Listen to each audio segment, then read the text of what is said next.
I am focusing on creativity in education, and to provide a 1-minute context, most of my work is specifically on creativity rather than being specifically on art, and the vast majority of my work is basic research.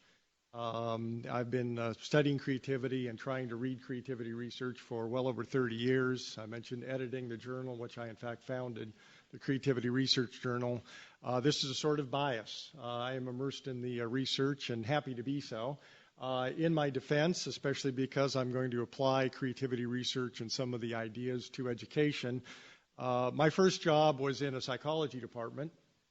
Which makes sense because my degree's in cognitive psychology. But after 4 years, I moved to human development, and I taught human development at Cal State Fullerton for 22 years.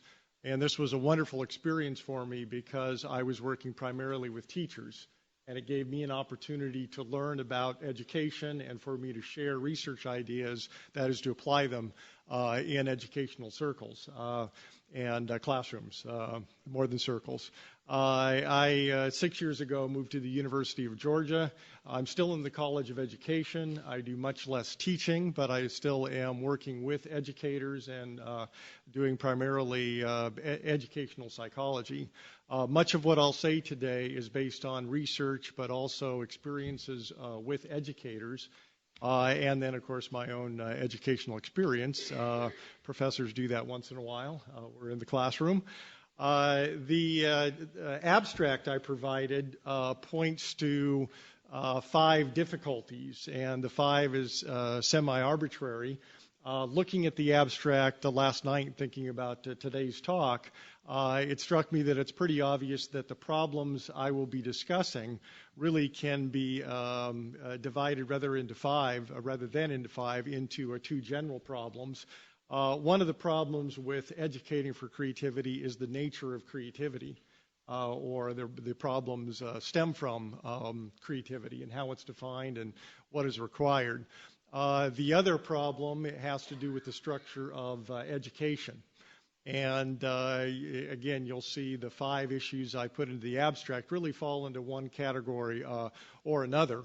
I did think that the abstract I provided may have come across as skeptical, pessimistic, or critical, and I want to assure you that I'm an optimist. I think that we can do enormous things to fulfill creative potentials, and I believe educators are, many of them are doing great things for education. We have quite a ways to go, but I just don't want to come across as overly skeptical and critical, even though that's how the abstract may have been written. As a matter of fact, I am increasingly thrilled by what I see in the research and hear from educators about creativity. And I want to throw out some of the things that have especially thrilled me from the creativity research. And before I move to the criticisms, I'd like to strike a balance between appreciation and criticism here.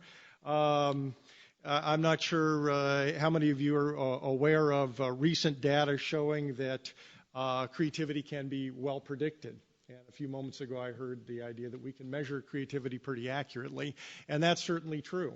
As a matter of fact, in 2010, there was a 50-year follow-up published. Data collected 50 years ago are still reasonable predictors of creative activities. 5 decades later. The predictions have diminished slightly, but they are still statistically significant and qualify as reasonable predictive validity coefficients, if you will. That is in excess of 0.35, if you like numbers, which I do. 50 years later, that's an impressive sort of prediction. The tests being used here were the Torrance tests of creative thinking. And the data were collected 50 years ago by Paul Torrance himself. There are other data showing that even more remarkable predictive validities, which indicate that we can fairly accurately identify creative potential. I would never say we identify creativity. I don't actually like the word creativity. I prefer the adjective, which requires that we specify creative potential, creative productivity, creative achievement, creative personality. I believe that's much more accurate. And with testing, I would never say we're really predicting creativity. I would say we have a useful estimate of the potential for creativity. But that's what any psychometrician or an individual using a test should conclude. Tests are merely samples of behavior. They are estimates. There's always measurement error. And even the impressive predictive validity coefficients to which I'm referring might be the highest I know of is 0.7, which is a pretty darn remarkable predictive validity coefficient. This does support some of my optimism. I'm fully confident, for example, that we could give creativity tests and come up with a much better prediction of creative performance in the natural environment than someone could predict if they gave an IQ test or even a personality inventory. Predictive validity coefficients for creativity, I believe, exceed predictive validity coefficients from tests of traditional intelligence and personality. And again, I could easily cite specific studies with coefficients in excess of 0.5 and all the way up to just over 0.7. There is work specifically helping us to understand the basis for creativity. Part of that is cognitive, but certainly not all of it. I've been very interested to read, for example, about advances in our understanding of divergent thinking. One study, for example, looks at hyperspace in a cognitive way. Very often creativity is estimated from tests of divergent thinking. Too often these are actually very linear or defined in a linear way, as if an individual can be good at a creativity test and original if they follow one path or one direction. Recent research is using some semantic networks to explore how individual thinking can move into different and perpendicular directions, even into hyperspace in a cognitive way. And I think this really can help us to understand creative thinking and the basis for it. I do assure you that I don't think thinking is all there is to creativity. As a matter of fact, consistent with what I said a few moments ago about children having inborn imaginative potentials, I don't think educators need to worry too much about creative thinking. I think it is helpful to communicate tactics to children, which are sometimes very useful, but I think there are other things, extra cognitive, if you will, that are much more important in the educational environment. And I will come back to that point shortly. One last point under my list of reasons for being optimistic has to do not so much with assessment and measurement and validity, but with enhancement efforts. I have worked with individuals with one program which has allowed us to double the original output of elementary school children. With a very simple program, they walk in and perform producing a certain average number of original ideas, and they walk out and it tends to be double.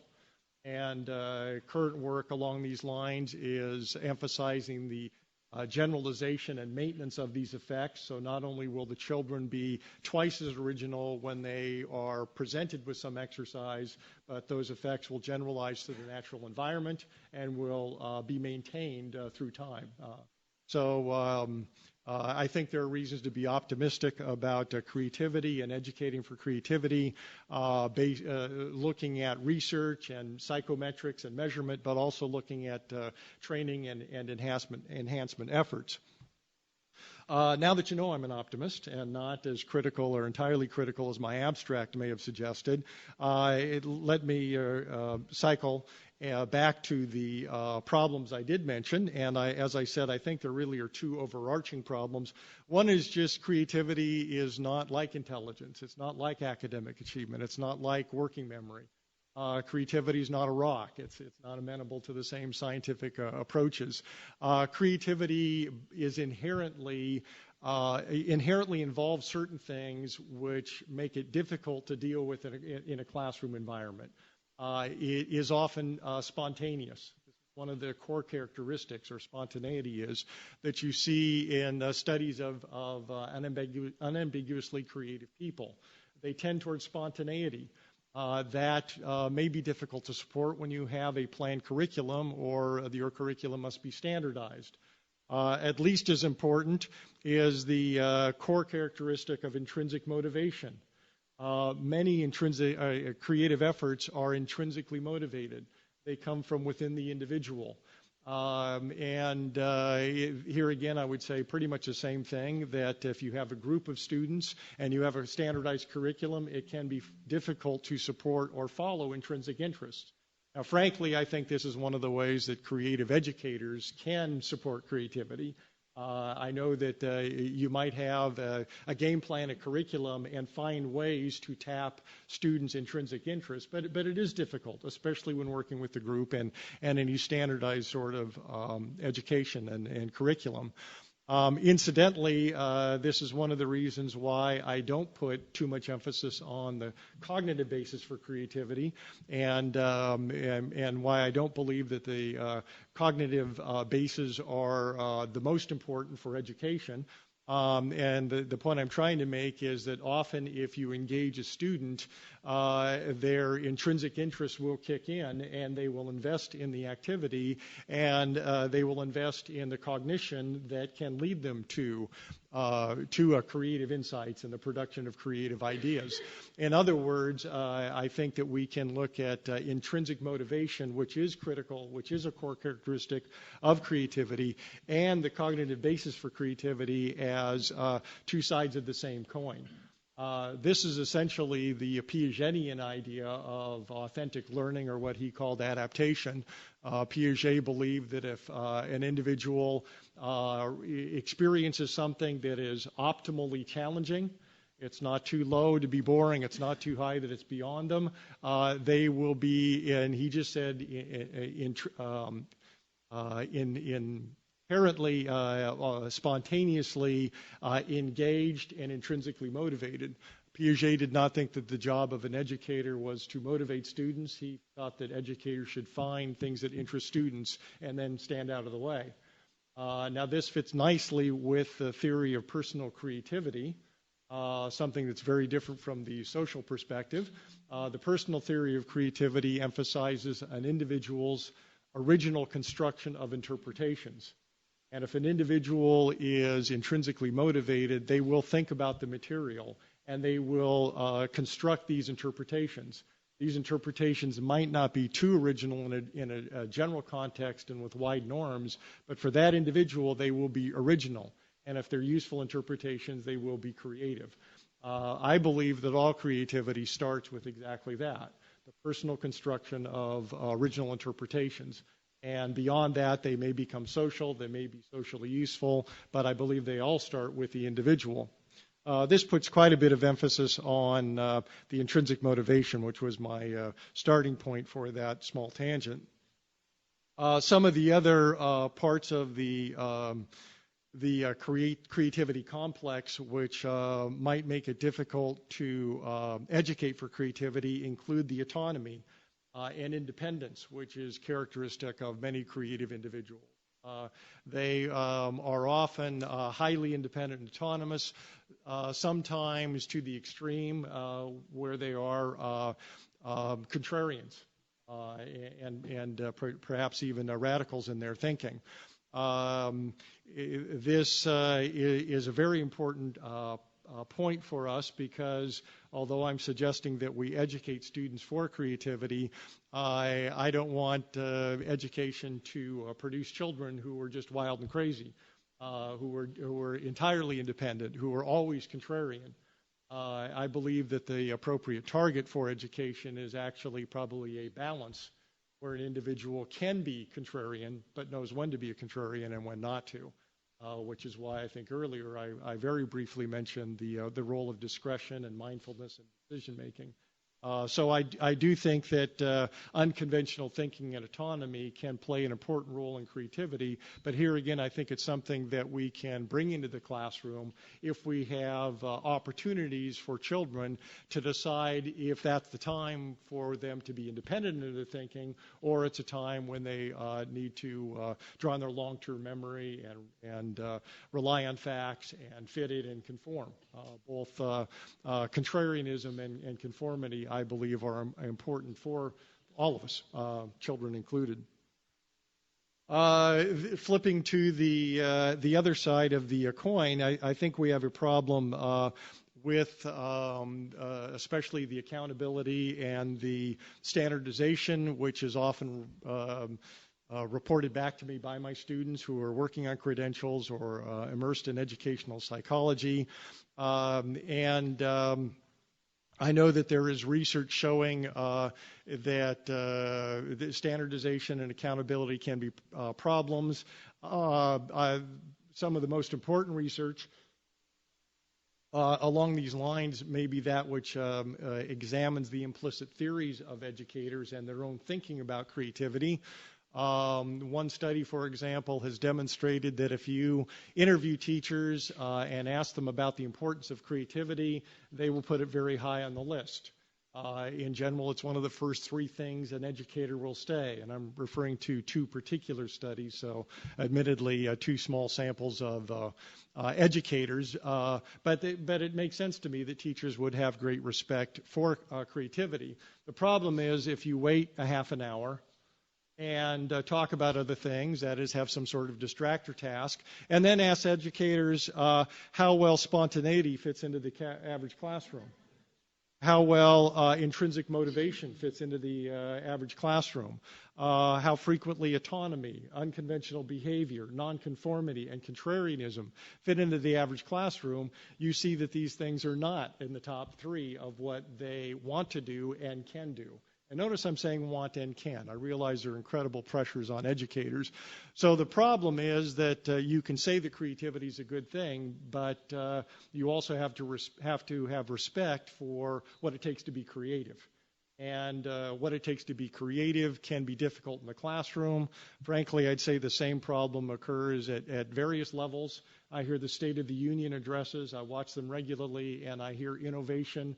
The one before last mentioned innovation 11 times, but then I listen to what kinds of support are given for education and creativity, and just as was the case with the educators, there isn't enough follow-up. It's one thing to respect creativity and innovation, but you need to follow up, you need to support it, you need to target it in particular, and it's not easy to do. I'll make two last points, and I'm very close to my conclusion.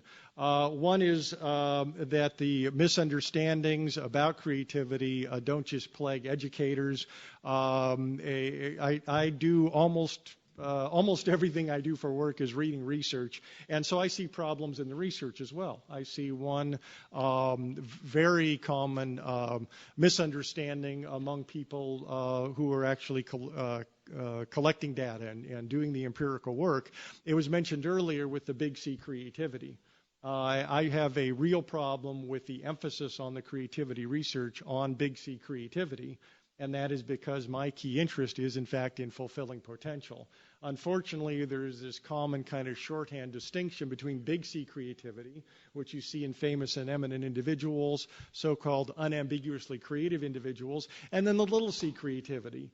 And too often the discussion about these two things separates them, when in fact what we should be investing in as researchers and educators is how to connect them. How to identify little c creativity, which I mentioned earlier as creative potential, how we can support that in the classroom, in the home, throughout our culture, in such a way as the little c will become big C. I think that is a false dichotomy. It is misleading, and I'm sorry to see it used, especially among individuals who are focused on empirical research and theory building. My last point is simply by way of conclusion. Stepping back even further, I went from recognizing 5 issues or problems, and I said, well, maybe there really are 2, the nature of creativity and the structure of the classroom. Well, maybe the problem is really boils down to one problem, and that is something you might call communication. It is rare that you see adequate communication Earlier, I mentioned there was inadequate communication between people focusing on creativity and the neuroscientists. And unfortunately, that communication bridge is being built. But also, of course, you have the communication bridge, which is necessary between researchers and practice, and in particular, educators. I think that the research is going great guns, and I think if we have effective, adequate communication, that we will find a way to deal with issues, and we will be able to fulfill all of that enormous potential that you see in your students. And I think this is my last point. That events like this go a long way towards forming that bridge and taking care of communication problems. Thank you. Great. Thank you, Mark. Yep.